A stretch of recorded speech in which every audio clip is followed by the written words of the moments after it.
pessoal?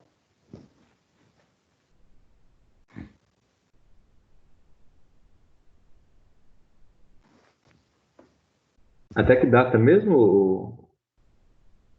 A data No caso, a cidade 1 e 2? a data eu vou estabelecer lá para vocês. Provavelmente eu vou colocar a próxima data da prova. Vai ser lá para a semana do dia 2, 3. A gente ainda tem mais uma aula na semana que vem. Então eu vou lançar esse trabalho ainda. Na verdade, você já sabe qual é o trabalho, mas eu vou só formalizar esse trabalho via portal ainda nesse final de semana. Vocês já podem ir realizando. Na próxima sexta-feira vocês vão ter a oportunidade de tirar alguma dúvida, se vocês quiserem. E eu vou marcar provavelmente para entregar por volta do dia 4 ou 5. É quantos pontos que você vale, William? Esse trabalho vai valer 1.500 pontos. Beleza. Que é os pontos do trabalho da segunda etapa, ok?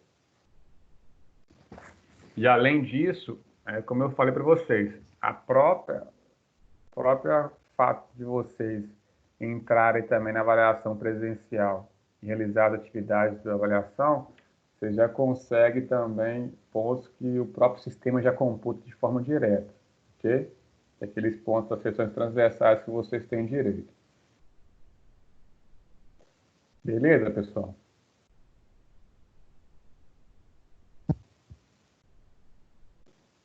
Beleza.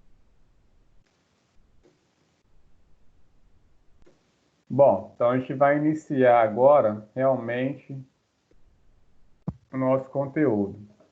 Então, a unidade 4, ela vem trabalhar basicamente com estruturas de contenção. Antes de eu falar o que é estrutura de contenção, o que vocês imaginam como estrutura de contenção?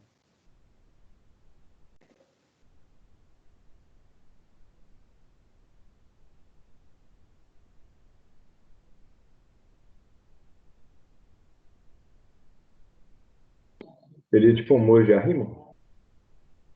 Seria um muro de arrimo. É uma das estruturas de contenção que nós temos, basicamente. Ok? Então, tá correto. Mais alguém tem alguma outra exemplo de estrutura ou uma definição do que é uma estrutura de contenção?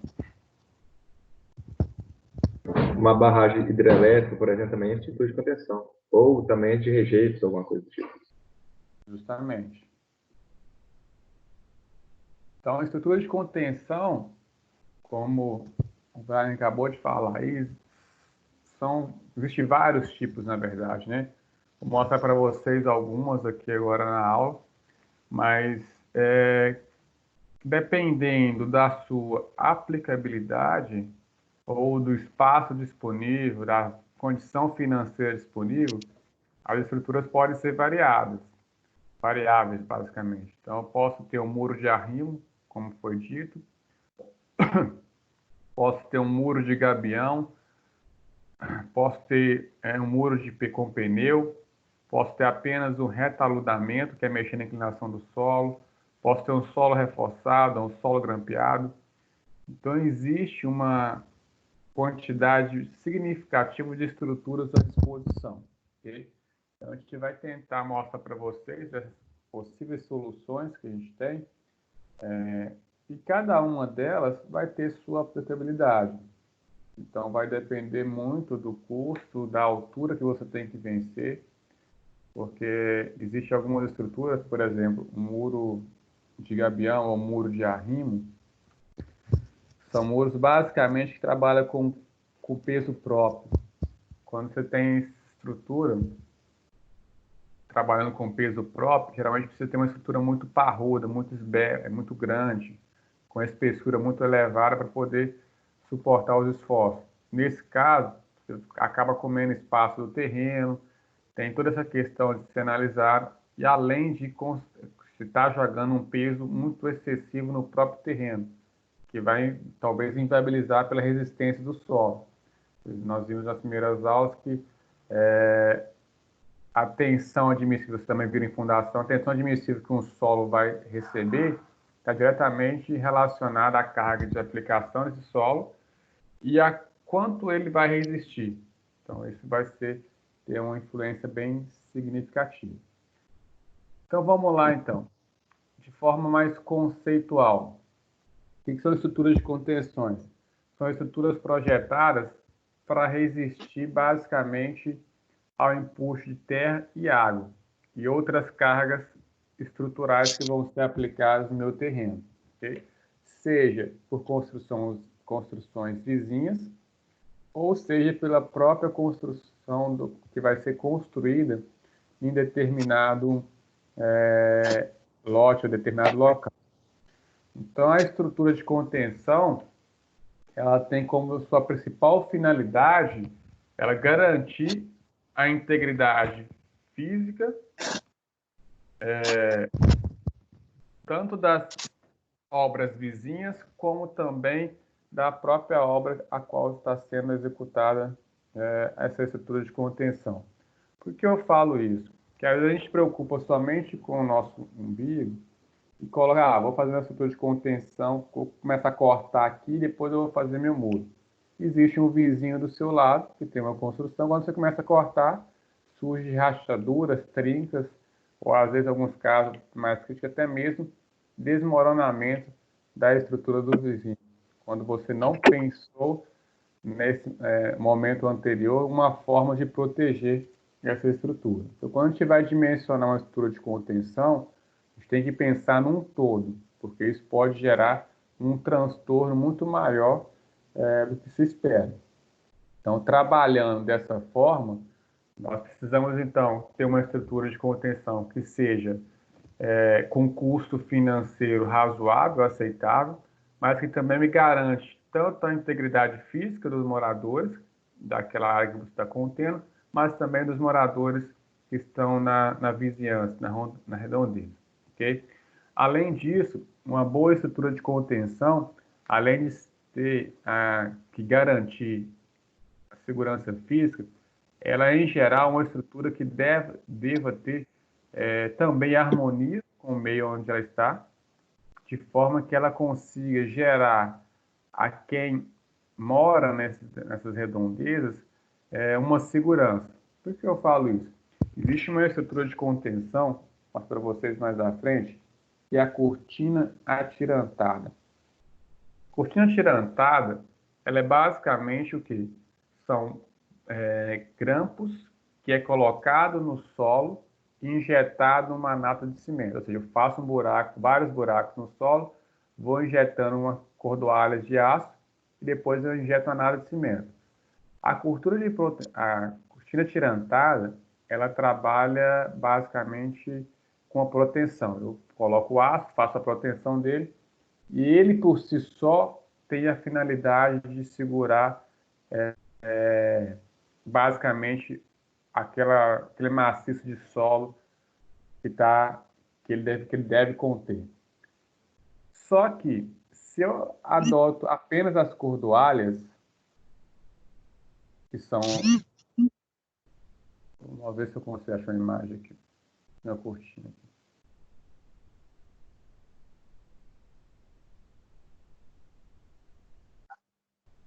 Aqui tem uma cortina, só para exemplificar melhor.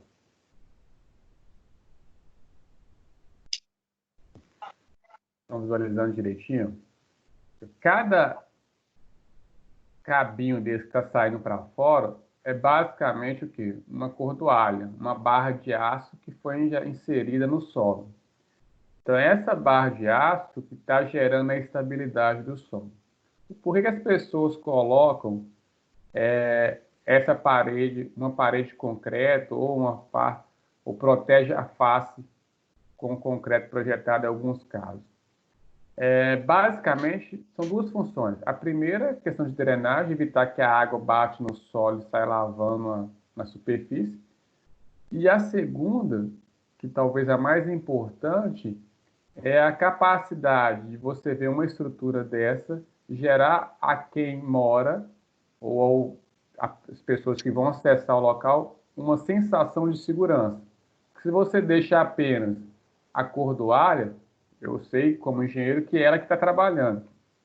Mas se você não coloca essa superfície, uma paredezinha ou uma projeção de concreto, as pessoas vão achar que aquele solo pode se mover a qualquer momento e vai deslizar. Na verdade, o que não é tão realidade. Porque o que está trabalhando realmente são o quê? As cordoalhas de aço. Então, quando eu projeto uma estrutura de contenção, eu também tenho que pensar nesse quesito.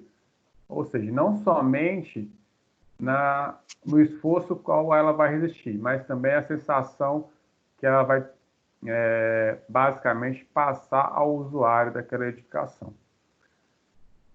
Então, o que basicamente nós vamos mostrar para vocês que é a estrutura de contenção? É o que já foi definido para vocês. Vai ser uma estrutura, uma barreira física, que tem como função, basicamente, suportar esforço de sobrecarga. Quando eu falo sobrecarga, eu falo uma rua, falo uma casa, um prédio que vai ser construído no terreno. E o próprio peso do solo gera o que nós chamamos de empuxo, que é uma força horizontal que tem a tendência de empurrar o solo. Então, quando eu construo uma estrutura de contenção, eu tenho a finalidade que essa estrutura tem que ter uma força superior às que estão impondo o movimento do solo, que seriam basicamente, então, empuxo do solo, ou seja, o próprio peso do solo, que gera uma componente na horizontal, sobrecargas verticais, que são aplicadas ao solo, e a pressão de água, que vai variar de acordo com a intensidade de chuva. Então, por que acontece em muitos casos, quando está chovendo, vários estruturas de contenção romper? Porque a água gera um peso e empuxo, uma força horizontal acima do que foi esperado para aquela estrutura. Ondas nem foi considerado no cálculo. Então, a gente tem que considerar tanto o peso próprio do solo, como da sobrecarga, e o efeito que a água vai causar, a força que ela vai gerar nessa parede vertical que está sendo implantada aqui. Então, novamente, estrutura de contenção é uma estrutura que tem por finalidade conter ou garantir a segurança de determinado usuário sobre uma área desprotegida. Então, existem várias estruturas de contenções que a gente pode trabalhar, como eu já citei para vocês. Uma estrutura de contenção muito utilizada que nós temos, além de ser construída para garantir a segurança do usuário depois de pronta uma determinada edificação, a gente faz muito estudo de contenção também quando vai fazer uma escavação para construção de uma fundação, por exemplo, uma sapata, um tubulão. Por norma, qualquer furo, qualquer buraco que você vai fazer no solo que tenha mais de 1,5 m de profundidade, você deve prever contenção. Essas são contenções que a gente chama de temporárias. Pegar uma madeira, geralmente, e poder colocar em ambos os lados, colocar uma pá ou uma barra de aço escorando as duas faces. Isso é um tipo de contenção momentânea, ou seja, simplesmente durante a execução de determinado serviço, para evitar que o solo venha desmoronar. Porque acima de 1,5 m, abaixo de 1,5 m de profundidade, se eu tenho um operário trabalhando ali dentro, a tendência é que se desmoronar lá, ele vai ser soterrado. Até 1,5 m não. 1,5 m se desmoronar, na teoria, eu consigo facilmente tirar esse operário. Em alguns casos, ele não vai nem ser soterrado totalmente. No máximo vai chegar para seu joelho, algo em torno do quadril, mais ou menos. Então, acima de 1,5 m já fica perigoso, porque pode tampar, chegar até o tórax da pessoa e comprimir os pulmões, dificultando, então, a sua respiração. Então, por norma, acima de 1,5 m, eu tenho que prever contenção. Então, contenção não é apenas obras de grande porte, estruturas parrudas. São estruturas, então, que têm como finalidade garantir a segurança do usuário, seja durante a execução ou seja após a execução. Ok? Só ilustrando para vocês, então, algumas estruturas de contenções. Bom, aqui eu tenho estrutura de contenção feita através de perfil metálico. Então, em muitos casos, nós utilizamos esse perfil metálico para fazer subsolo, por exemplo. Então, vou fazer uma escavação, igual está mostrando para vocês que o terreno está todo plano. Então, desse lado direito, eu vou cortar. Só que antes de cortar, o que eu faço para fazer a contenção, para garantir a estabilidade do solo? Enfio esse perfil metálico, esse perfil vai segurar esse solo que está aqui atrás dele. Então, quando vai fazer garagem em subsolo, é muito utilizado essa técnica.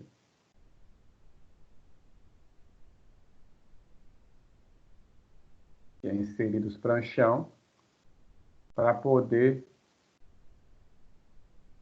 executar, então, o corte, a perfuração. Ok? Bom, posteriormente, eu posso mudar essa estrutura, retirar esse perfil e adotar uma outra solução se for viável. Em muitos casos, a estrutura permanece, depende de como você consegue dimensionar. Mas ela, em geral, também é utilizado para questões momentâneas também, durante a escavação do subsolo. Depois que é feita a escavação, o que é feito? Aqui, ó, fica claramente sendo mostrada uma cortina tirantada. Poderia ser executada. Então, aqui, ó, tem umas bolinhas que vocês estão vendo, mais clarzinho, é onde tem o quê? Foi inserido a cordoalha de aço. Então, cada bolinha dessa seria onde são inseridas as cordoalhas. Posteriormente, então, a gente vem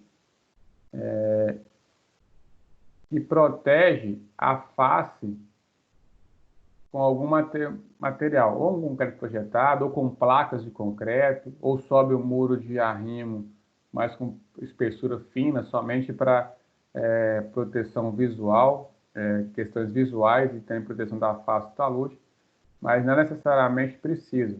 Está se mostrando para vocês aqui na anterior. A própria estrutura cordoalha de aço já garante já essa estabilidade desse subsolo.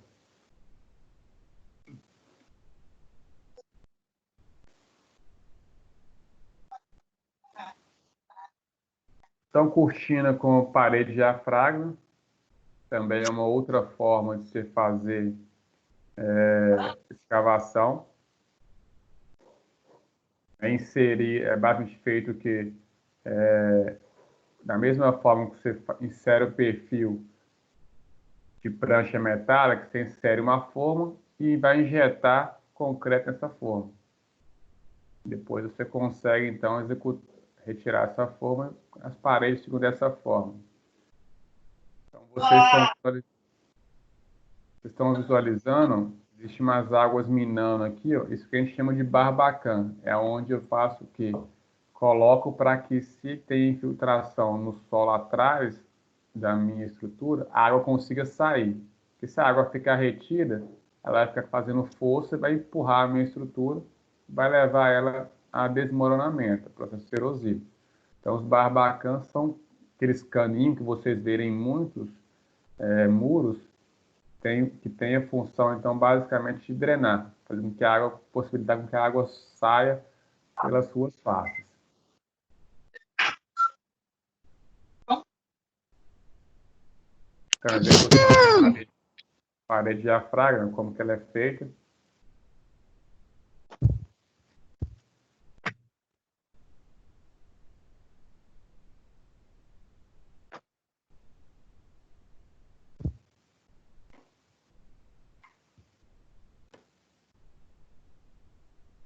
Então, tem uma máquina que escava, depois você coloca a estrutura de aço, uma guia, vem com concreto injetando.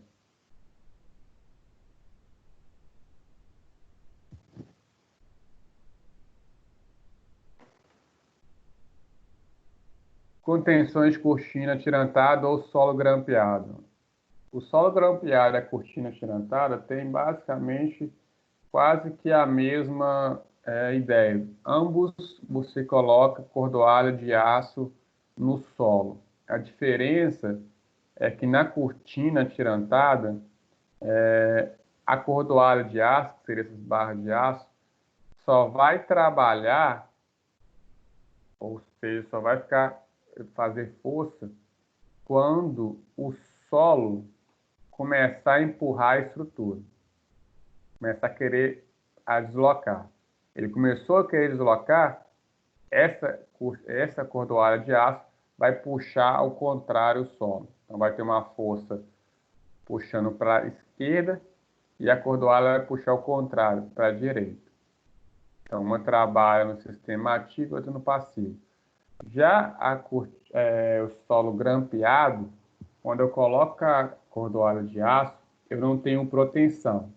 Ou seja, desde o momento que eu coloco a barra de aço e injeto nada de concreto, essa barra de aço já vai estar trabalhando, ela já vai estar reforçando o solo. A mesma ideia de você pegar uma laje e geralmente coloca o quê? Uma malha de aço, que tem algumas finalidades de combater alguns esforços, mas seria aquela mesma ideia. Você espalhar uma malha de aço que ela vai aumentar o quê? A resistência daquela minha laje. Eu consigo sofrer uma compreensão maior e uma tração também maior. É a mesma ideia que está quando eu coloco solo grampeado. Injeto barra de aço para ela já ir trabalhando, ajudando o solo a aumentar as suas características, a sua resistência. Então, são duas formas de trabalhar de contenções que são ancoradas. Uma chama cortina atirantada e outra solo grampeado. A cortina atirantada, ela trabalha quando o meu solo começa a se mover. Já o solo grampeado, não. A cordoalha de aço trabalha desde o momento que eu insiro ela no solo. Ela já tem a função de ser um reforço para aquele solo. Então, aqui uma outra imagem, mostro para vocês o tirancha, como é executado. Deixa eu aumentar para vocês um pouco mais, para melhor visualizar. Então, eu tenho uma máquina, tenho um equipamento. Existem outros equipamentos um pouco mais manual. Então, eu tenho o equipamento que faz a escavação do furo. Entra, faz o furo, retira o solo que está ali. Eu pego e injeto uma nata de cimento. Posteriormente, coloco a cordoalha e preencho com mais nata de cimento. Então, coloco uma nata de cimento só para poder limpar o furo, preparar a superfície, na verdade, garantir, evitar que a cordoalha de aço fique em contato direto com o solo, injeta na cordoalha e, posteriormente, preenche todo o espaço vazio que sobrar com nata de cimento. Okay? E, por fim, o último passo, eu faço a proteção. Então, pego o macaco hidráulico e estico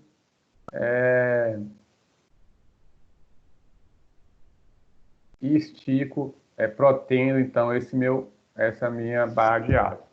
Da cortina tirantada, basicamente, ela trabalha, ou seja, com essa cordoalha, essa barra de aço, só vai começar a trabalhar quando essa estrutura aqui de trás, esse solo, começar a querer empurrar a parede. E aí ela vai ser ativada. Já o solo grampeado, o procedimento é o mesmo que acontece aqui, ó, no solo, na cortina tirantada. A única diferença é, no solo grampeado eu não tenho essa última parte aqui. Eu não tenho a proteção com o macaco hidráulico. Então, a questão de execução é a mesma ideia.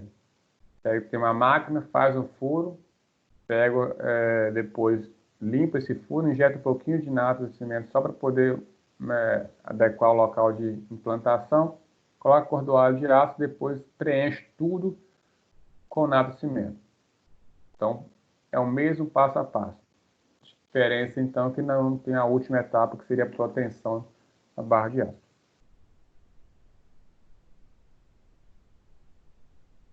Então, aqui novamente mostrando para vocês como que é. Então, solo grampeado, mesma ideia que eu mostrei para vocês anteriormente. A diferença aqui é que eu não tenho, então, macaco no último passo. Eu tenho só o acabamento do solo grampeado. O muro de arrimo, que é é o mais convencional, que vocês estão acostumados a ver, também é o mais simples de execução. Ele, então, mais utilizados, por isso que é também muito mais simples de execução. A desvantagem dele, ele não, para grandes dimensões, grandes alturas, ele não é interessante ser utilizado. Por que não? Eu tenho um muro de arrimo, que ele pode ser classificado em dois tipos de muro. Muro de gravidade e muro de flexão. O muro de gravidade é o muro que trabalha basicamente com peso próprio. Ou seja, o peso da estrutura que vai garantir que esse muro fique estabilizado. Então, por exemplo, quais exemplos nós temos de muro de gravidade? O solo cimento, não sei se vocês já viram em algumas obras, dentro da cidade está sendo muito pouco utilizado, mas na zona rural tem bastante. O de gabião, que é essa estrutura aqui, ó, muito utilizado também na proteção, por exemplo, de córregos, de taludes em beira de estrada. Então, se vocês visualizarem, o muro de arrimo, quando você trabalha a gravidade, a estrutura dele, as dimensões da base, principalmente, é bem considerável. Então, quanto maior é essa dimensão da base, maior vai ser o esforço que ele consegue suportar. Por que isso? Quando eu falo esse muro de peso influencia muito na base. Se vocês imaginarem uma caneta na mesa de vocês aí, se vocês pegarem essa caneta e começarem a empurrar com o dedo, ela pode conseguir talvez dobrar essa caneta. Agora pegue aí, não sei, a mesa de vocês tem uma espessura maior que a caneta, um peso maior. Vocês não conseguem movimentar apenas com o dedo, talvez. Digamos que, não sei a estrutura da mesa que vocês estão com ela aí. Então aqui é a mesma coisa. Se eu tenho uma força que empurra essa estrutura com essa espessura, se ela consegue movimentar essa estrutura, se eu pego uma estrutura com a mesma altura, mas eu aumento a sua inércia, eu aumento as dimensões desse meu elemento, eu já não mais consigo, talvez, empurrar essa estrutura, porque o peso dela é maior. Então, imaginando que eu tenho, se eu pegar uma fila, igual cabo de guerra, né? Quanto mais pessoas você tem de um lado, a tendência é que você consegue movimentar esse cabo para o lado onde tem mais pessoas. Aqui seria a mesma coisa. Se eu tenho uma força de 10 toneladas empurrando para a esquerda, quanto maior for o peso ou as dimensões dessa estrutura, mais difícil vai ser 10 toneladas conseguir empurrar. Então, 10 toneladas empurrando uma caneta é fácil. Agora, 10 toneladas empurrando uma outra estrutura que pese talvez 1 milhão de vezes mais que uma caneta, 1.000 quilos ou sei lá, 1 milhão de quilos, eu não consigo mais empurrar apenas com essas 10 toneladas. Então, quanto maior a estrutura, maior vai ser a garantia de estabilidade. Uma outra coisa que também garante isso é, se você tem uma estrutura muito esbelta, ou seja, muito fina, a tendência é que essa estrutura sofra o quê? Tombamento muito fácil. Você começa a aplicar a carga, isso que facilmente vai tentar rotacionar em torno do pé aqui. Rotaciona muito mais fácil. Ao contrário de uma estrutura mais larga. Estrutura mais larga, se rotacionar ela, é muito mais difícil. Onde está o ponto de giro? O tanto que você vai ter que girar para ela mexer. Então, o muro de gravidade, muro de arrimo, quando é classificado como muro de gravidade, a finalidade dele, ou a característica é, esse muro trabalha basicamente com o peso próprio da estrutura. Ou seja, quanto maior as dimensões, maior vai ser o suporte que esse muro vai ter. Qual que é o detalhe desse muro? Quanto maior as suas dimensões, maior é o peso desse muro. Qual que é o problema que nós temos? Nós temos, em geral, um solo debaixo dessa estrutura aqui. Vocês viram lá em fundação, quando vocês estavam dimensionando a fundação, o solo tem uma tensão admissível, ou seja, quanto que ele resiste. Então, se eu tenho um solo que resiste 2 toneladas, e se meu muro pesar 10, o que vai acontecer? Não adianta eu colocar esse muro aqui que ele vai estourar o solo. Se ele estoura o solo, o que vai acontecer? A estrutura vai sofrer recalque. É o que nós estudamos na aula passada. Nas aulas passadas. Então, se ela sofre recalque, ó, ela está nessa altura aqui, se ela vai começar a descer, o que vai acontecer com o meu terreno aqui em cima? Vai descer também. Então, isso vai fazer com que o solo romper e vai fazer com que a minha estrutura não seja mais estável. Então, qual que é o nosso problema com isso? Eu tenho limitação para esse tipo de estrutura. Não é em qualquer local que eu consigo aplicar e também não é qualquer dimensão que eu consiga, às vezes, aplicar. Então, essa é uma das estruturas que a gente tem. Então, um muro de cimento, um muro de gabião. Deixa eu ver se tem um gabião mais cá. Outro gabião que é mais fácil de visualizar. Então, gabião muito construído também em leitos de corvos e rios, porque ele é drenante. Ele permite que a água passe muito fácil por ele.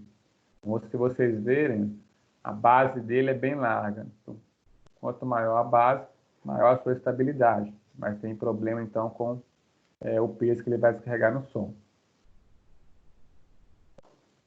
Tem um muro de peso ou muro de gravidade, que são concretos articulados. Então, existe uma infinidade de possibilidades que a gente tem de trabalhar. Um muro de pneu, que é um outro tipo de muro de gravidade. Vocês estão vendo a área que ele está ocupando. Então, esses são muros de arrimo, quando eu trabalho com peso próprio. Outro muro que nós temos, muito comum, muro de arrimo, é o muro de flexão. Então, a gente tem dois casos, gravidade e flexão. O flexão é o que vocês verem muito comum, que é um muro que é feito aí com bloco convencional, onde tem uma ferrazinha no meio desse bloco. Então, são basicamente uma parede de concreto. Qual que é a característica dele? Ele é muito mais esbelto, ou seja, muito mais fino do que um muro de gravidade, um muro de peso. Então, geralmente, é uma parede pode ser toda de concreto, ou pode ser, em alguns casos, só utiliza até tijolo convencional, outros blocos de concreto, para poder, então, construir essa estrutura, onde a função dela é, então, construir uma sapata. Essa sapata vai trabalhar como flexão, esse muro trabalha na flexão, ou seja, ele é travado no solo, ele vai, basicamente, o peso próprio dele, a estrutura que está fincada no chão, que vai suportar, então, os esforços oriundos do solo. O muro de gabião, o muro de peso, vocês visualizaram, eu não tenho fundação. Eu coloco material direto no solo, praticamente, e só o peso que vai suportar esses esforços. Aqui não. No muro de flexão, eu tenho uma fundação que é construída, própria para executar, então, essa minha estrutura. Ok, pessoal? Até aqui, alguém tem alguma dúvida? Quer que fale algum muro específico que vocês já viram? Ou quer discutir alguma coisa que vocês já identificaram ou já presenciaram?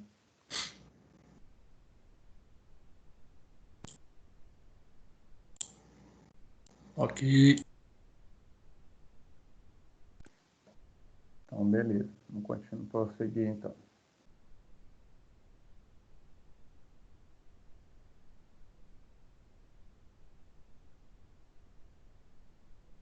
São outros exemplos aqui, a gente até passou por ele.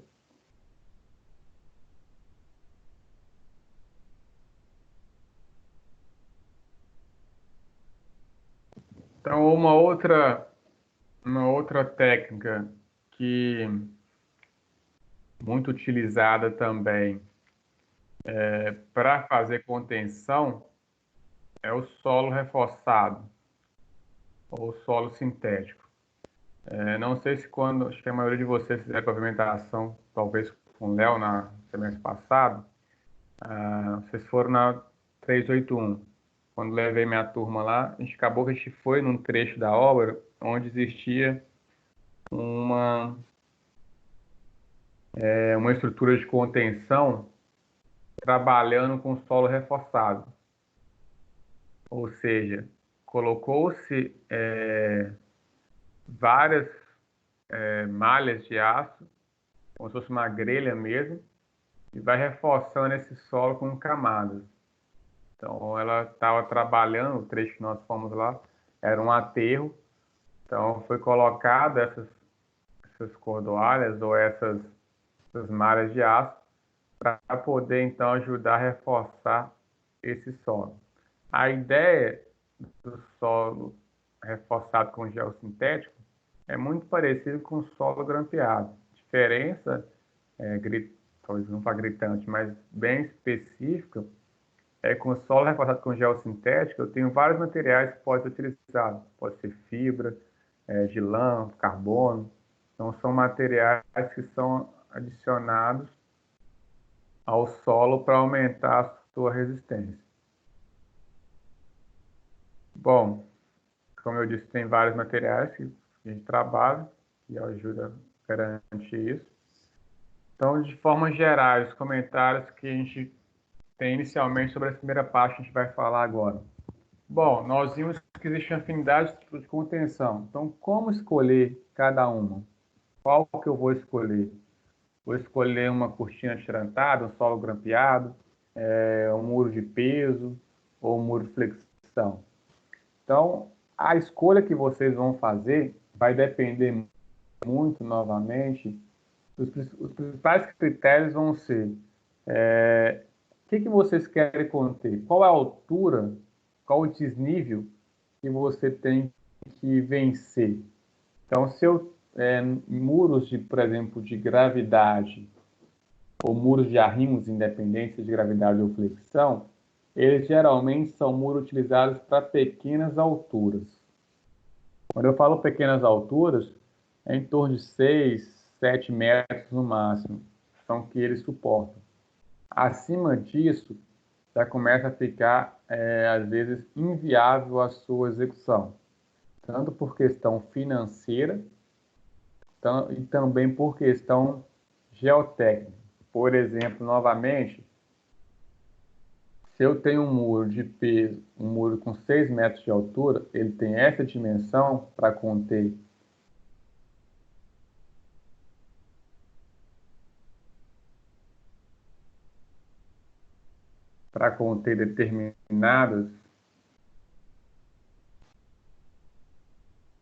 determinado plano inclinado. Quando eu aumento muito essa altura, eu proporcionalmente vou ter que aumentar o quê? A largura da base. Ou seja, tem que aumentar a estrutura como um todo. Dessa forma, o que vai acontecer novamente? Eu vou ter um peso descarregando sobre o meu solo muito grande, que às vezes não vai ser capaz de suportar. Então, começa a ter limitações geotécnicas. Consequentemente, também, eu tenho que essa estrutura vai sair mais caro do que o previsto.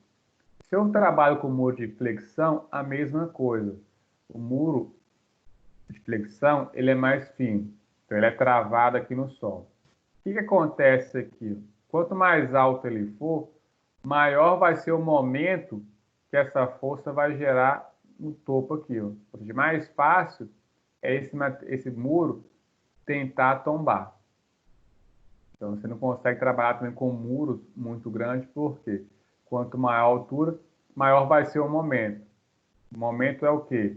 É força vezes a distância. Se eu imagino, se ele está travado aqui no ponto, ou no pé, que vocês viram lá nas disciplinas de concreto, ou resistência, que vocês trabalham aí no seu nome de disciplina especificamente, mas se eu trabalho com esse muro preso aqui no pé, qual que é o ponto? Se esse aqui é o ponto de rotação, quanto maior essa distância aqui, ó, maior vai ser o momento tentando fazer com que esse muro o quê?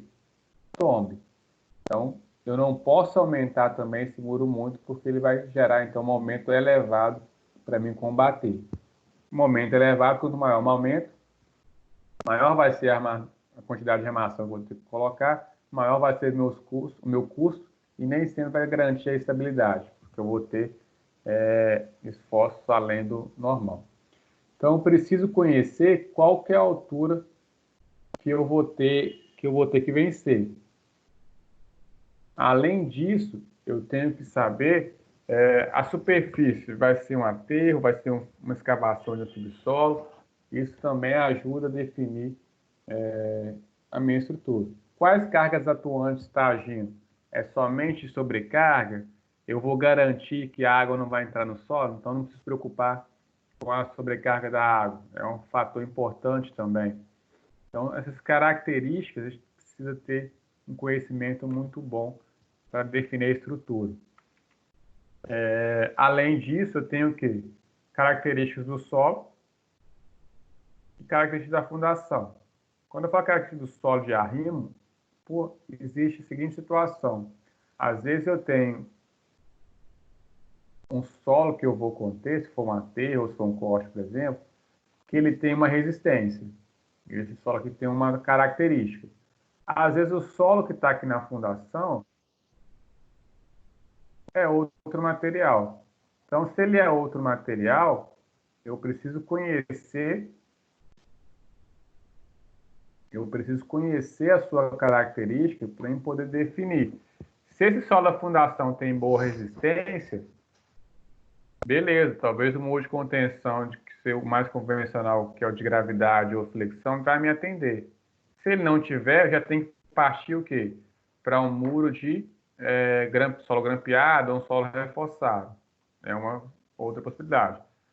Mas às vezes o que pode acontecer? Eu posso ter esse solo aqui, ó, que é onde vai estar postando na face do muro. Se for um solo, por exemplo, com muita areia, eu não consigo trabalhar, injetar concreto facilmente na areia.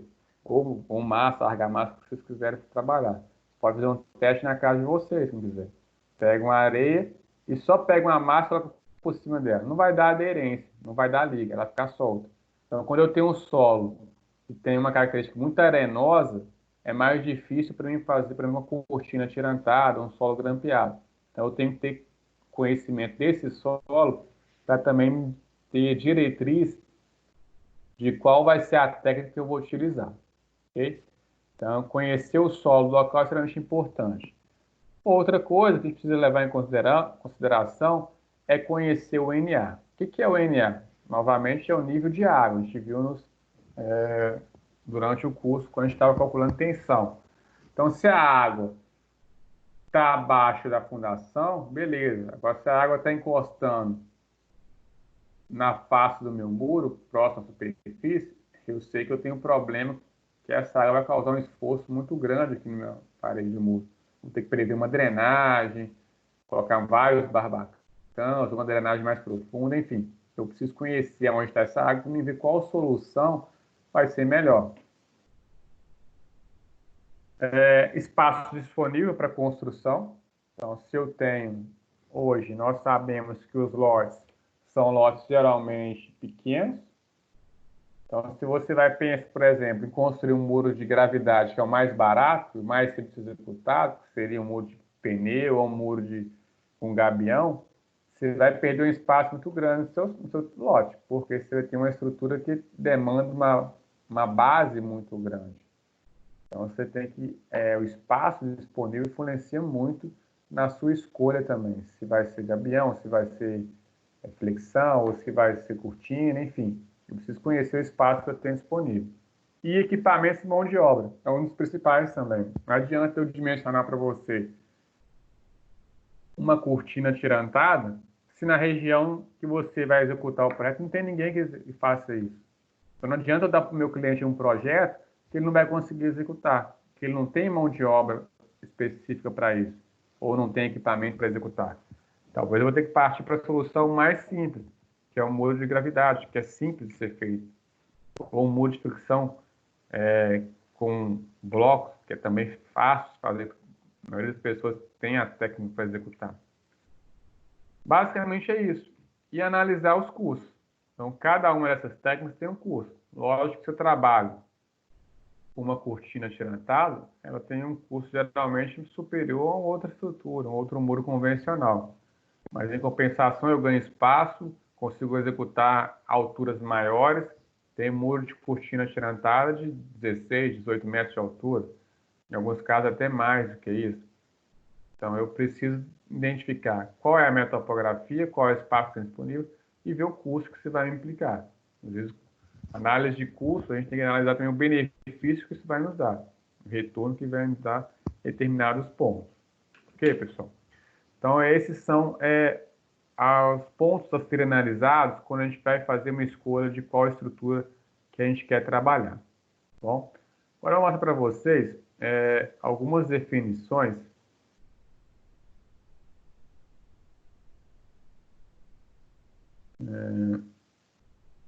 dos esforços que estão acontecendo, que acontecem ou ocorrem no solo. Deixa eu só ver aqui. Ó. E tem outras estruturas, só para exemplificar para vocês. Ó. Já te mostrado, execução. Não tem, já mostrei já. Então vamos lá. Então a estrutura de contenção, a grande finalidade dela é o quê? É garantir a estabilidade, proteger determinadas situações, determinados usuários ou determinada encosta. O que nós definimos como sendo encosta ou talude? Encostas ou taludes são qualquer superfície que tenha um plano inclinado com horizontal. Então, qualquer superfície que esteja fora da horizontal, a gente considera um talude. Esse talude, então, ele pode ser um talude natural, ou seja, a própria natureza o construiu. No estado de Minas Gerais, a gente tem muito talude, principalmente porque nosso estado é muito montanhoso. Então, a gente tem esse talude que é natural, ou tem talude de forma artificial, ou seja, que foi construído pelo homem. É um dos mais comuns que nós temos. Então, só onde, geralmente, nós implantamos estruturas de contenções. Em geral, quando nós temos um talude natural, dificilmente você vai executar uma estrutura de contenção, porque na teoria ele já está estável. Você só faz a estrutura de contenção quando você interfere na geometria natural daquele terreno, daquela área que você está querendo trabalhar. Aí sim você implanta, então, uma estrutura de contenção. Então, nós temos esses taludes sendo escavados, eles vão ter essa implantação, então, dessas estruturas de contenção que nós acabamos de ver anteriormente, ou podem ter uma outra estrutura, que não chega a ser, a gente não considera uma estrutura de contenção, mas uma outra forma de estabilização, que é o retaludamento. Então, retaludamento do solo é basicamente o quê? Deixa eu ver se eu tenho imagem aqui. É pegar um terreno e construindo vários platores com várias inclinações diferentes.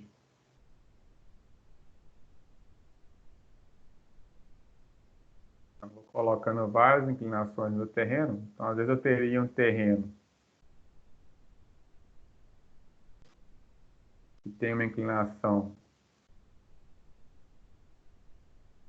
talvez muito acentuada, ou preciso fazer um corte, construir um platô, eu faço então o que? Retaludamento. Eu diminuo a inclinação que esse meu talude vai estar. Então, se o terreno natural fosse o azul, eu colocava outra cor, de vermelho.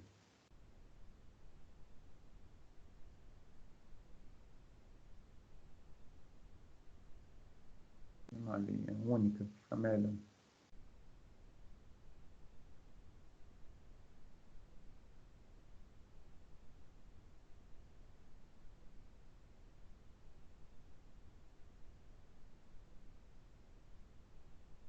Às vezes eu tenho um terreno que ele é muito mais inclinado. Então, ao invés de eu simplesmente colocar um muro aqui no pé para conter esse talude, que sai muito caro pela sua altura, pela quantidade de material que tem aqui atrás, eu posso simplesmente mexer o quê? Na sua geometria. Então, vem com a máquina escava. corto esse material aqui, diminuo a altura desse talude, rebato ele, diminuindo a sua inclinação. Quanto menor a inclinação do talude, mais estável é a tendência desse talude ficar, ok? Novamente, comentei na aula passada com vocês, em relação à resistência do desalhamento, vocês pegaram a mesa de vocês, um caderno de vocês, colocar a borracha nele na horizontal, essa borracha não vai se movimentar. Você pega esse mesmo caderno e começa a colocar uma inclinação em relação à mesa, a tendência da borracha é que ela vai fazer o quê? Ela vai escorregar. Ou seja, o ângulo formado pelo caderno horizontal está fazendo com que essa borracha fique mais instável, ou seja, mais propensa a se deslocar. É a mesma ideia do solo. Quanto mais inclinado tiver meu talude, meu terreno, maior a possibilidade desse talude vir a escorregar, causar processos erosivos. Então, a estabilidade do talude, ela vai estar diretamente relacionada também à inclinação que vai ter essas faces. Lógico que também o material que está envolvido naquela região influencia no caso, mas especificamente a sua inclinação é um dos fatores mais importantes. Então, a estabilidade do talude, ela é feita para verificar a necessidade de se fazer uma obra de contenção, uma estrutura de contenção ou não. Em alguns casos, existem essas estruturas de contenções que nós falamos, são estruturas físicas, que é a construção de barreiras rígidas, e outras formas de estabilização de talude, que é com que nós chamamos de processo de bioengenharia. Então, bioengenharia é uma técnica sendo muito utilizada, que é basicamente mexer na inclinação dos taludes e fazer replantio. Qual que é o problema que nós temos com solo? Eu falei para vocês, se não existisse água no solo, mexendo em contato com ele, a gente não teria problema geotécnico. Então, na bioengenharia, a gente tem como finalidade aumentar ou garantir que esses solos fiquem expostos muito à água. Então, a gente faz obras de drenagem, faz obras de revegetação, uma coisa mais, digamos, entre aspas, mais natural, voltar uma coisa mais ecológica, para poder interferir o mínimo possível na forma paisagística ou urbanística do local. Então, vamos lá. Continuando, qualquer obra de estabilidade, ou qualquer análise de estabilidade que a gente vai fazer, existem alguns softwares que a gente trabalha para fazer essas análises, que são o Geoslope, o Slide, onde ele faz análise de estabilidade de talude. Qual que é a ideia dele? Ele trabalhar com um fator de segurança. Quando vocês trabalham em concreto armado, vai dimensionar, qual é o fator de segurança que vocês consideram?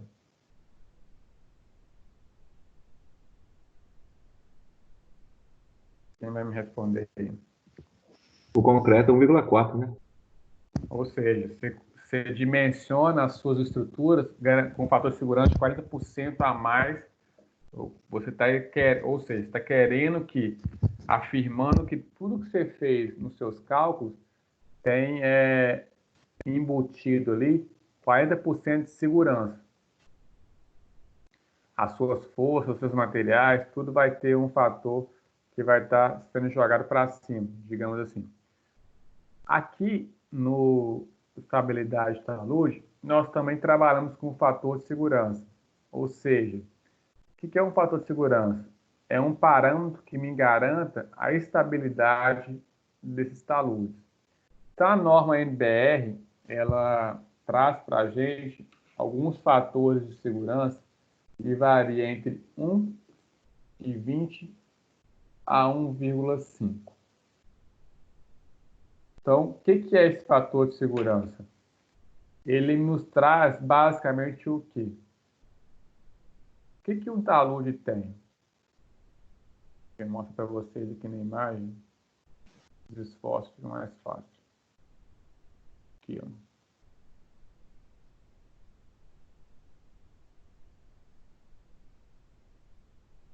Então, aqui, ó. Eu tenho o quê? Esforços que vão estar agindo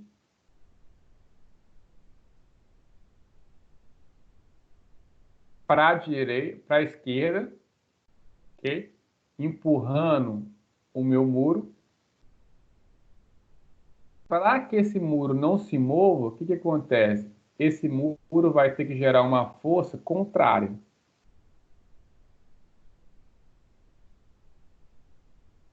Ok? Ou seja, tem uma força para a direita, que seria o vetor vermelho, desculpa, para a esquerda, que é o vetor vermelho, e para a direita, o vetor azul. Elas estão em direções opostas. Se elas tiverem o mesmo módulo, o mesmo valor, o que isso vai estar me garantindo? Que esse muro vai estar em repouso, ou seja, ele não vai movimentar. Vocês concordam? Se eu pegar duas pessoas e ambas colocarem a mesma força numa corda, puxando uma para um lado e outra para o outro, não vai mover do lugar. Vai estar em repouso, em equilíbrio. Então, o fator de segurança, o que ele é basicamente? Ele fala para mim o seguinte, que esse vetor azul, ele tem que ter entre 20 a 50%, tem que ser entre 20 a 50% maior do que o vermelho. Ou seja, as forças que o muro vai fazer sobre o solo tem que ser em torno de 50% da força que o solo vai fazer no muro, para garantir a sua estabilidade. O porquê que ele trabalha com um fator tão elevado assim? Quando a gente dimensiona os estruturas de contenção, muitos parâmetros que nós vimos na aula passada, por exemplo, ângulo de atrito, coesão, em muitos casos, a gente não faz ensaio pela dificuldade, pelo custo. O que a gente faz? Fazemos correlações. Então, a gente começa a trabalhar com muito empirismo. Por isso, a norma já trabalha com um fator bem elevado para tentar fazer essas compensações. Então, ela trabalha, o ideal é a gente garantir que esse vetor azul seja, então, 50% maior do que o vetor vermelho. Ou seja, o meu fator de segurança, quando eu aplico uma fórmula, o que o fator de segurança FPS significa? Que as forças que estão resistindo, ou seja, a força que o muro vai ter que fazer, tem que ser 50% maior do que a força que a Terra vai estar empurrando. Ou seja, força resistente dividido pela força instabilizadora tem que dar igual a 1,5. Então, força resistente são quais forças? A força que o muro vai estar fazendo, força de atrito que existe entre a base, entre o solo e o muro, e as instabilizadoras são peso próprio, sobrecarga, peso da água. Então, entra tudo em forças que vão estar instabilizando. Então, quando eu faço essa decomposição de forças, ó, então aqui só para ilustrar para vocês de forma melhor, vocês têm basicamente a água empurrando, tem o peso próprio que gera uma componente empurrando o muro. Então, todas essas forças vão entrar como força instabilizadora. E as forças que vão entrar como força resistente é a força de atrito que existe entre o muro e o solo. Aqui, ó. Então, quando eu crio esse muro aí, ó, eu tenho a força que o próprio muro tem, que aí vai servir as armações que eu vou dimensionar para colocar nesse muro. E além das armações, quando o solo tentar empurrar o muro, que vai surgir aqui uma força de atrito tentando se impor a esse movimento. Vocês viram na física. Vocês pegam uma borracha novamente, coloca ela numa superfície lisa e empurra, ela vai se deslocar fácil. Coloca na superfície mais áspera, a tendência que ela tem maior dificuldade de... Aqui é a mesma coisa. Quando essa força vermelha tentar empurrar esse muro, aqui vai tentar surgir uma reação para impor esse movimento. Lógico que ela vai ser menor do que a vermelha, mas vai surgir. Então, quando ela surge, ela vai estar, então, essa minha força vai estar, então, opondo esse movimento.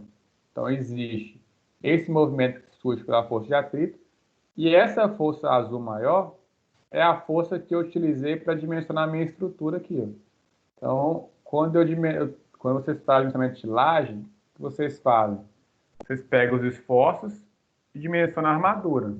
Aqui é a mesma coisa. Você vai ver qual que é o esforço que tem basicamente esse vetor vermelho, subtrair o azul menorzinho aqui embaixo, colocar de outra cor. De forma geral aqui, só precisa amarelo. Então, subtrair o amarelo, vai sobrar o quê? O azul. Esse esforço aqui é o que vocês utilizam para dimensionar um muro de flexão, por exemplo. O muro de flexão é quase como se fosse uma laje. A mesma ideia. Certo? Dessa forma, conseguir dimensionar todas as armaduras que tiver ou forem necessárias nesse muro. A concepção é a mesma, basicamente. Ok? Então, o que eu preciso garantir? Que esse fator de segurança seja falei para vocês que varia de 1.2 a 1.5. Por que eu falei que varia de 1.2 a 1.5?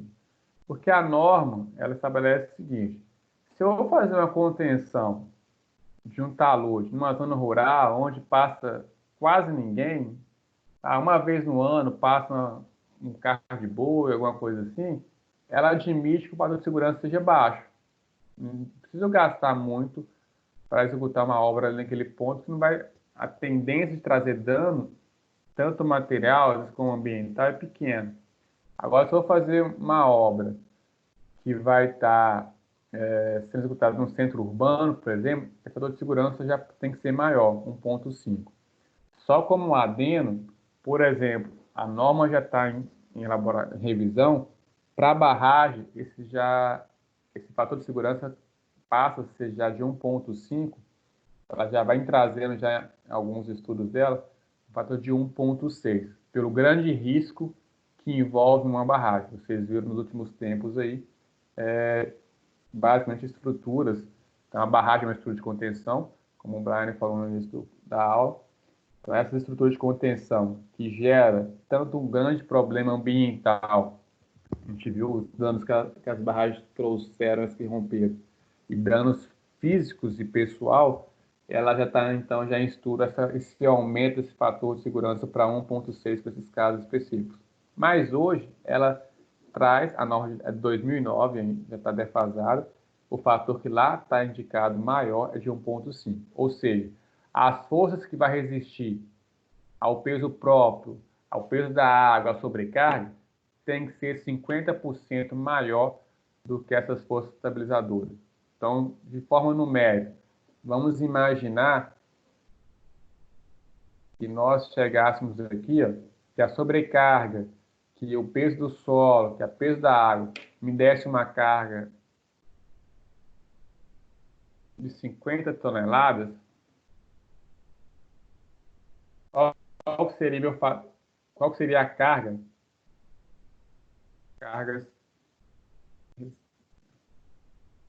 esperar aqui.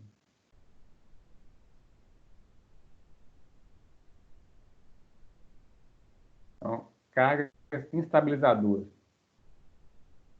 Então, esse meu vetor vermelho aqui. Esse meu vetor vermelho está estabilizando a estrutura. Então, se ela é 50 toneladas, quando teria que ser as forças estabilizadoras? Que é amarelo mais o azul.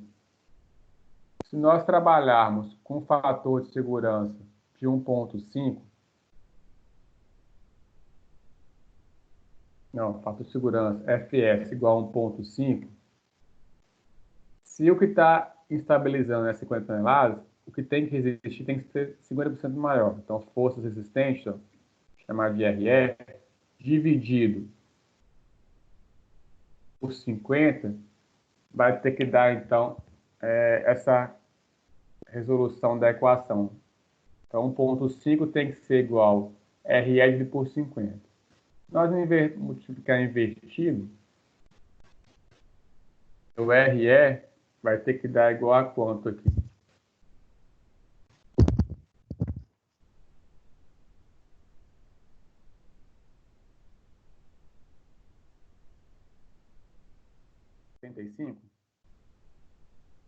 bom de conta de cabeça aí.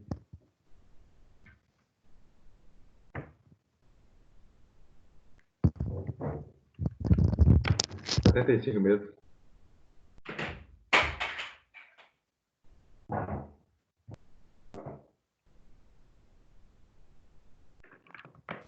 Vou fazer o passo a passo que fica melhor. 50 dividido por 1,5. Não, vezes, né? Dividindo, passar para a esquerda e multiplicando. Vezes 1,5.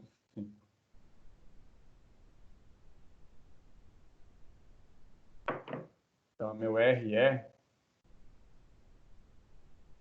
75 toneladas.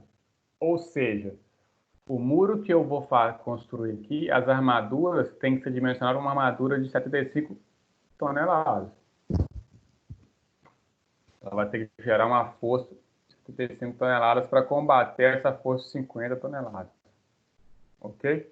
Então, a estabilidade do talude, ela é basicamente feita por essa forma. Fator de segurança tem que ser igual às forças que vão trabalhar para resistir ao deslizamento do solo, dividido pelas forças que vão estar fazendo que o solo se desloque. Então, as forças que estão fazendo o solo deslocar são peso próprio, sobrecarga, peso da água. Basicamente, essas três cargas que são consideradas. E as forças que estão resistindo vão ser uma força de atrito que surge ali, mas é de pequena intensidade. Às vezes a gente nem leva em consideração, que é muito pequeno. E a força, então, das minhas estruturas, ou seja, da minha cordoária, que eu vou colocar ali de aço, ou do muro de flexão. Então, esse muro vai ter que ter uma resistência e tal. Eu consigo dimensionar, então, a armadura que esse muro vai ter em função dessas diferenças. Isso a gente consegue jogar em software também, pessoal. Como eu disse para vocês, existe o GeoSlope e os slides, que eu consigo calcular o fator de segurança que cada talude vai ter. Eu insiro a seção nele, insiro os meus elementos, o muro que eu quero, por exemplo. Pré-dimensiono o muro, ele vai verificar se o fator de segurança vai atender ou não. Eu vou jogando com as dimensões do muro, com as armações, vendo até chegar a um fator de segurança aceitável. Bom, então quando eu tenho fator de segurança, a gente tem uma análise a ser feita. Se o fator de segurança, quando vocês calcularem, for um valor menor do que 1, isso quer dizer que o seu talude está instável. Nessa condição, ocorrerá a ruptura do talude de forma rápida. Nesse caso, quando eu tenho um fator de segurança menor do que 1, a sua estrutura ou já rompeu, ok? Ou ela está iminente de romper. Bobear uma formiga que passar lá em cima vai fazer com que esse material venha descer, venha deslizar. Então, o fator de segurança menor do que 1 quer dizer que essas forças que estão empurrando o muro aqui, ó, é maior do que o meu vetor azul. Então, seria isso aqui. O vetor vermelho tem esse comprimento, o azul teria esse. Ou seja, o vermelho vai fazer com que o muro desça, deslize, tombe. Então, a terra vai descer toda. O fator de segurança menor do que 1, o solo está instável. Isso já não, em geral, já são solos que já rompeu. Somente você vai conseguir encontrar um fator de segurança menor do que 1, se vocês estejam fazendo uma retroanálise. O que é retroanálise? O solo já rompeu, você vai fazer um laudo pericial, por exemplo, você vai buscar um fator de segurança que estava naquele momento de ruptura. Aí pode ser que vocês encontrem algo próximo a 1, a menos 1. Desculpa, menor do que 1. Bom, uma outra coisa outros parâmetros. Fator de segurança igual a 1, o que quer dizer? Que o solo está estável. É o que nós fizemos aqui agora, anteriormente. Então, se o fator de segurança é igual a 1, se meu vetor azul tem o mesmo comprimento do vetor vermelho, quer dizer que esse muro está em repouso. Ok? Se ele não tivesse em repouso, ele estaria movendo para um dos dois lados. Como as duas forças são iguais, a tendência material é que esse muro permaneça aonde está. Só que qual é o problema? Igual a 1, qualquer variação que tiver aqui à direita pode fazer com que esse muro o quê? Tombe. Então, começou qualquer chuvinha que der, mesmo que seja fina, entrou água aqui, a tendência é que isso aqui vai aumentar esse vetor vermelho.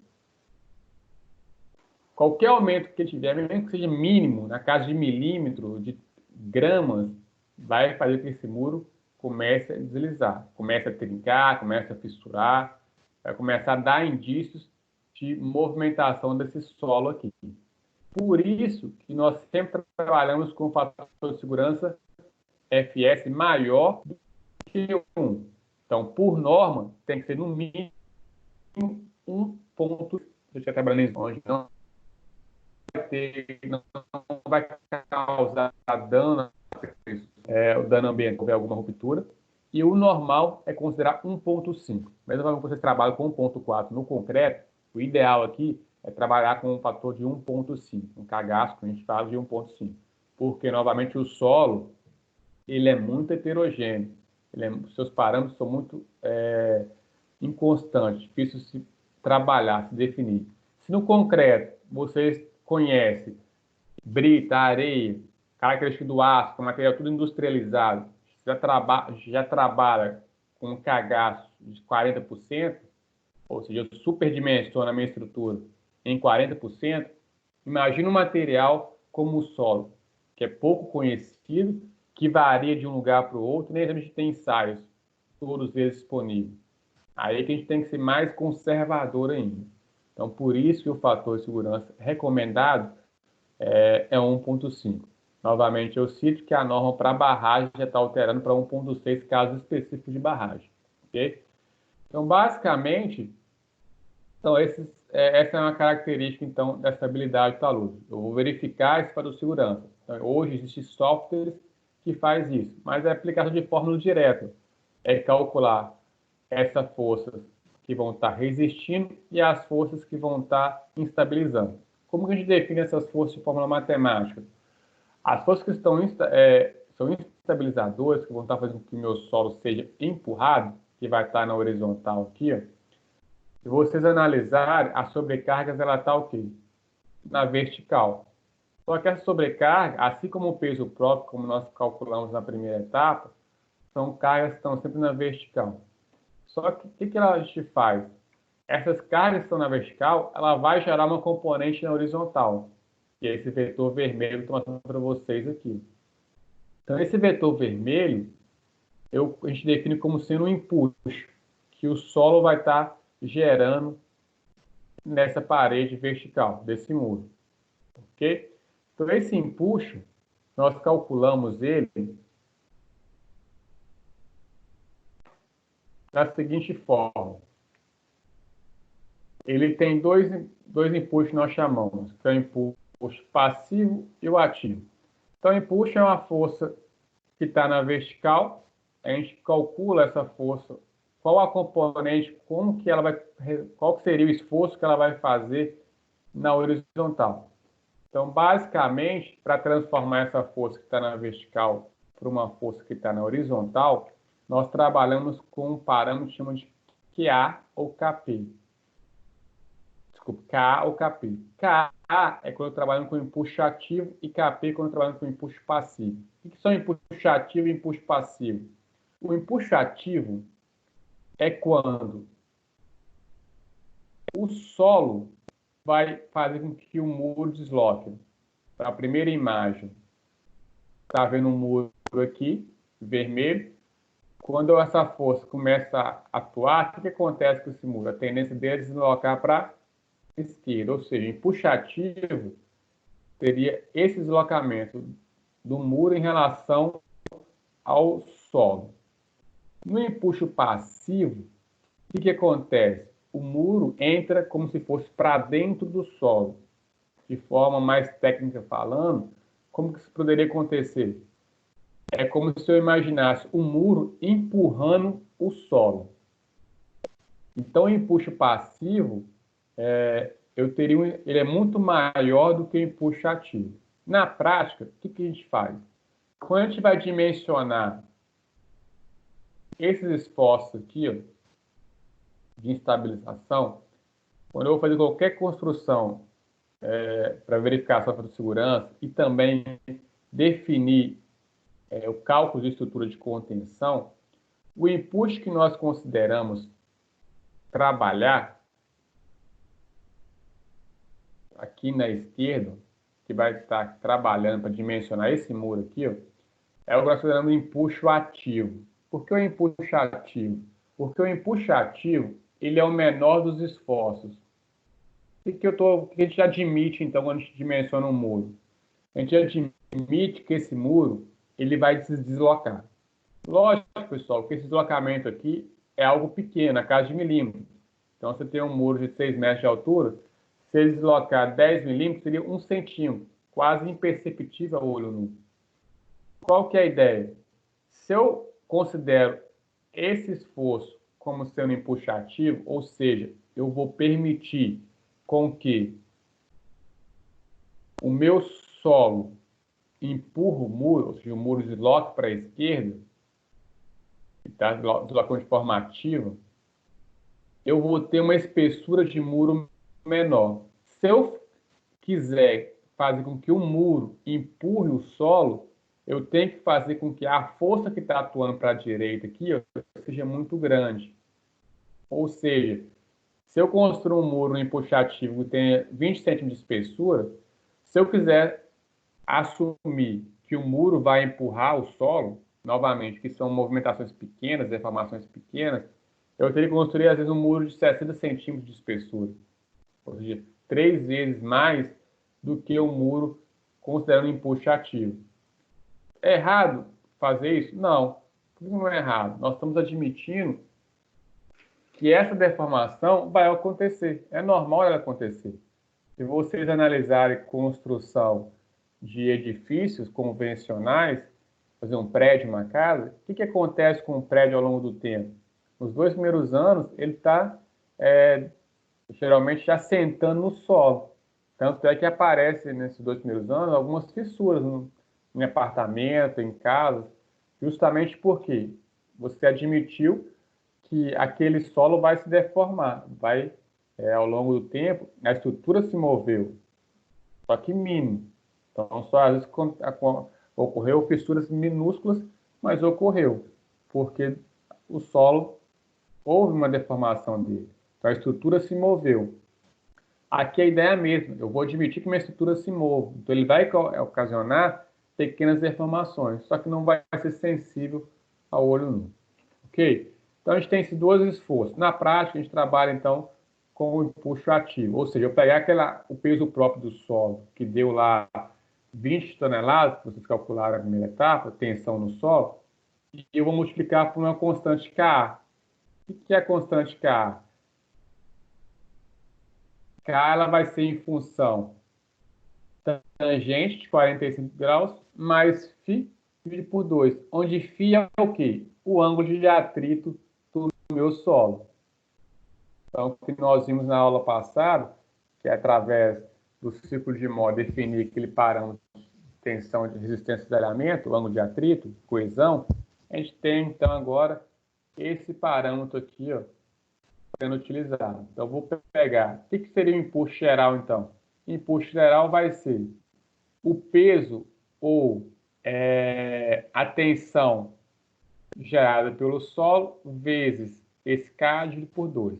Então, essa parcela aqui, ó, gama vezes H ao quadrado, nada mais é do que a tensão no solo. O que nós vemos que a tensão no solo? Ela varia com a profundidade. Então, quanto maior a profundidade, maior é o peso que ela vai estar gerando no meu solo. Ok, pessoal? No KP é a mesma coisa. Se eu quiser trabalhar com empuxo passivo, quiser dimensionar uma estrutura com esse quesito, a diferença vai ser só que na forma do KP. Ó. Lá era mais, aqui vai ser menos. Beleza, pessoal?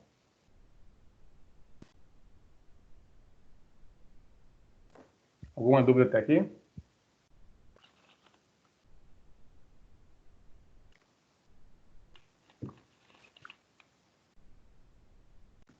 Então, só voltando aqui.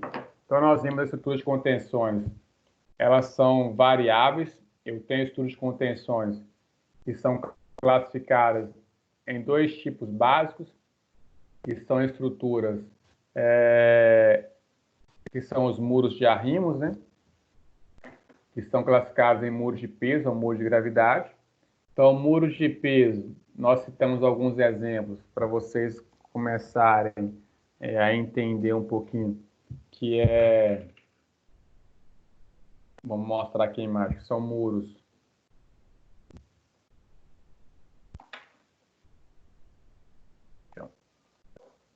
São muros de solo-cimento, muros de pneu, muros de gabião. Então, são todas estruturas onde o peso próprio do solo, desculpa, o peso próprio da estrutura vai suportar o esforço do solo que está aqui atrás dele. Outro muro de arrimo que nós temos é o muro de flexão, que é o que vocês verem muito de forma convencional. Flexão, eu tenho uma parede, onde essa parede, onde essa parede vai suportar os esforços. Vou mostrar aqui, acho que tem um outro aqui.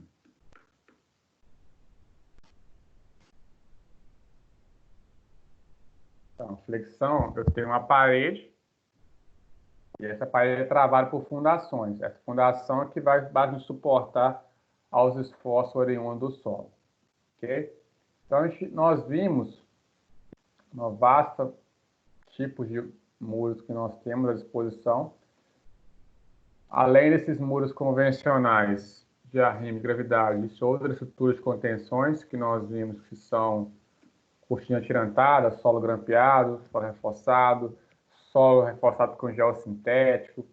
Então, para cada uma dessas estruturas de contenções, nós basicamente devemos analisar a altura que qual a altura da área que eu quero, do maciço que eu quero basicamente conter, qual é a área que eu tenho disponível. Nós sabemos que para muros de arrimo, tanto de peso como de flexão, se eu tenho alturas muito elevadas, isso pode ter um problema tanto financeiro como geotécnico. O muro de gravidade funciona com a largura da base, então quanto maior a massa de solo que está aqui atrás empurrando, maior vai ter que ser essa estrutura aqui. Não é a estrutura que está combatendo esse esforço. Então, teria que ter uma estrutura maior para combater esse esforço que está a seta vermelha. O flexão tem estrutura muito grande. O que é muro de flexão? Ele trabalha como uma travada no solo. Qual que é a tendência? Quanto maior esse solo, maior vai ser o momento que está gerando na base. Maior a tendência desse solo tombar, desse muro tombar também. Ao contrário de um muro mais baixo. Porque o muro mais baixo é mais difícil o material conseguir rotacionar. Então, quanto maior a altura, maior a dificuldade de execução. Então, preciso conhecer essas características do solo, do local, a área disponível, recurso disponível. A técnica também influencia muito. Não adianta eu fazer um projeto se eu não consigo basicamente executar. Ok? E o fator de segurança, que é o que nós trabalhamos, o FS, ele varia, então, por norma de 1,20 a 1,5. O fator de segurança nada mais é do que a força que vai estar resistindo, que são as forças que estão à esquerda, tem que ser maior do que as forças que vão estar empurrando o solo. Então, quais são essas forças? Peso próprio do solo, sobrecarga que pode estar atuando. Então, a sobrecarga pode ser o prédio que você vai construir no seu solo, ou a casa do vizinho que está na sua lateral, que está contendo, uma rua que está próxima também aí. Enfim, são sobrecargas que podem estar atuando no meu solo. Então, essas cargas aqui, sobrecarga e peso do solo, nós calculamos o quê? Lá na nossa primeira etapa, que é nível de tensão que está atuando no solo. O que é tensão? Vai ser o que? Peso específico do solo vezes a altura que eu tenho que conter. Seria a altura que teria que ter meu muro. Okay? Então, vamos supor que eu tenho um muro que tem 5 metros de altura e que eu tenho um peso específico de 10. Qual que seria meu peso total aqui seria 60. Então, eu sairia da superfície com 0, considerando sobrecarga, iria aumentando até chegar no valor na base do muro com 60 toneladas. Ok? Mais o valor de sobrecarga. Nós vimos como a gente considera a sobrecarga também. Isso vai me dar uma força na vertical. Só que a gente vai dimensionar o muro está ok. Ele tem forças que estão agindo na sua horizontal. Então, o que a gente faz? A gente pega esse muro, essas forças, e decompõe ela numa força horizontal. Qual é a forma de se fazer isso? Através dos parâmetros Ka e Kp. São coeficientes de atrito ativo e coeficientes de atrito passivo. Quando a gente utiliza o Ka ou Kp, o Ka é quando a gente, na maior parte dos casos, que é onde a gente menciona nossos muros, a gente aceita que o muro vai deslocar. Então, o muro vai deslocar. Novamente, são deslocamento pequeno, na casa dos milímetros. Ok? E o Kp, eu admito que o muro vai empurrar o solo, que é uma coisa muito mais difícil de ser feita. Imagina você pegando uma massa de solo, uma encosta, uma montanha sendo contida por um murozinho. Então, qual que seria a estrutura, a dimensão que ela teria que ter para conter toda aquela força que vai ser gerada? Então, no passivo, é mais difícil conseguir executar uma obra desse porte. Então, para dimensionar essa força que vai estar na esquerda, geralmente a gente considera como se ela fosse empuxo ativo. É uma de menor, vai dar uma dimensão menor, ou uma extensão, ou um módulo menor, do que se fosse considerar o inverso, que eu fosse considerar o muro empurrando o solo. Ok? Então, basicamente, seria isso. Então, a forma do empuxo, ela vai ser o que? Esse empuxo é aqui, ó, vai ser a força que está empurrando o muro, ela é dada por meio K vezes gama vezes H ao quadrado, onde gama é o peso específico do solo, vezes a altura ao quadrado, dividido por tudo isso por 2. Se você tiver sobrecarga, você coloca aqui mais a sobrecarga. Um pouco prédio tem 10 toneladas, coloca mais 10 aqui na frente. Só esse que é o detalhe. Como que a gente dimensiona, então, aonde vai estar aplicado esse muro? Quando você dimensiona uma laje, lá na disciplina que vocês fazem, a laje está o quê? Ela está na horizontal. Então, a laje está na horizontal, vocês têm forças atuando na vertical nessa laje. É a mesma coisa do meu muro. O muro é como se fosse uma laje. Ou a estrutura de contenção como se fosse uma laje. Tenho forças atuando nela aqui. Então, lá na laje, vocês consideram o quê? Uma carga distribuída. De fora a fora na laje de vocês. No muro, o que acontece no muro? Essa carga, ela não está distribuída de forma igualitária.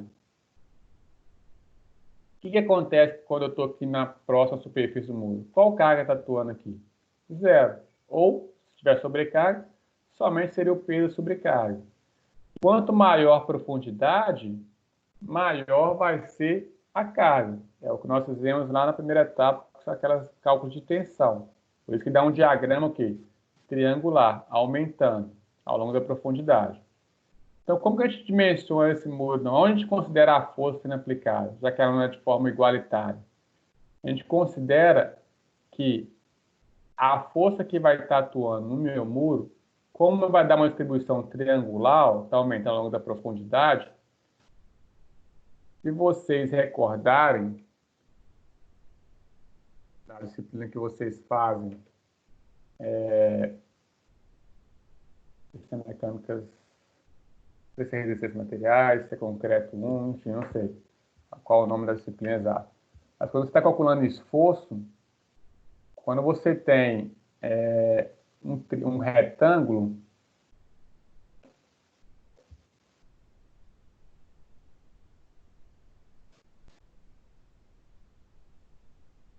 ver aqui.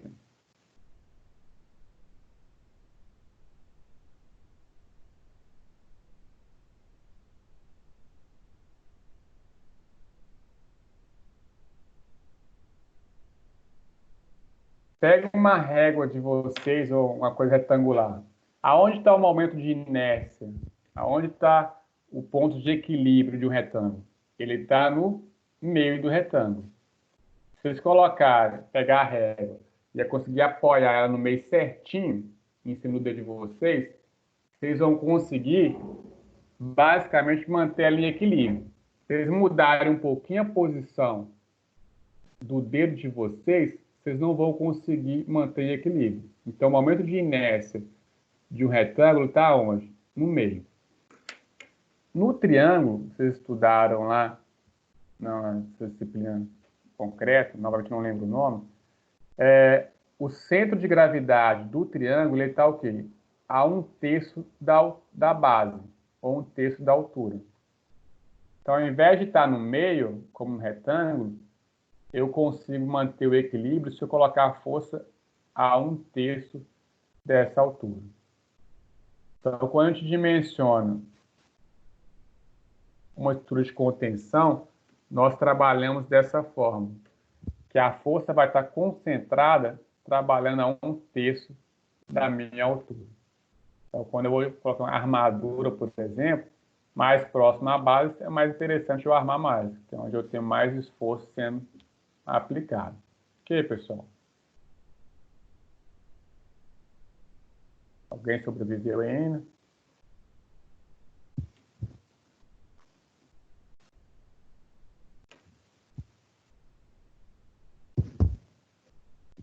Pessoal?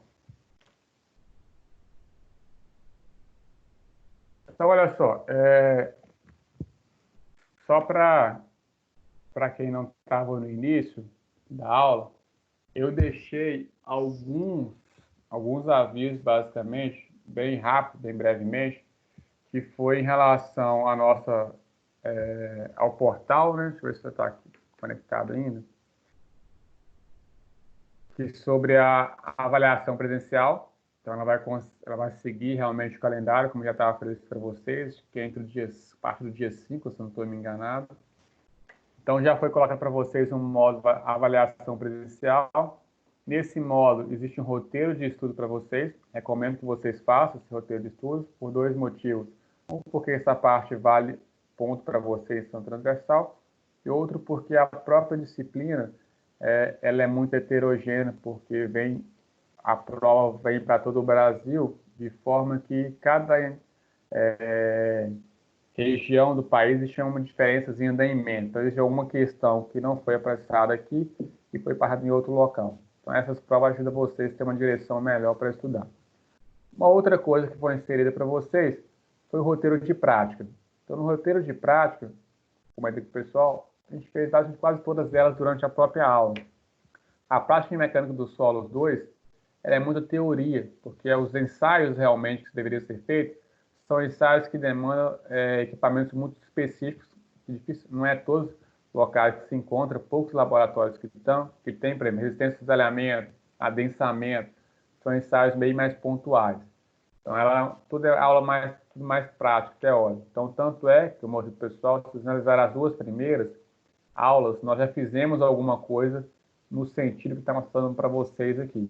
Então, eu tenho, por exemplo, na primeira aula, novamente, uma atividade proposta que é dimensionar quais que são as tensões que ocorrem em um radíoco. Nós fizemos isso em sala de aula, antes praticamente de paralisação. A gente fez exercício bem parecido. Então, a ideia dessas aulas práticas é fazer algumas atividades nesse sentido. A 2 também é a mesma coisa. A aula prática 2, ele basicamente pede para fazer um ensaio, obter tensão, qualquer tensão de pré-densamento, utilizando um ensaio de Casagrande. Tem que fazer esse gráfico aqui. Eu postei para vocês logo no início, né, foi os mesmos vídeos que eu gravei, como se faz para chegar nesse gráfico.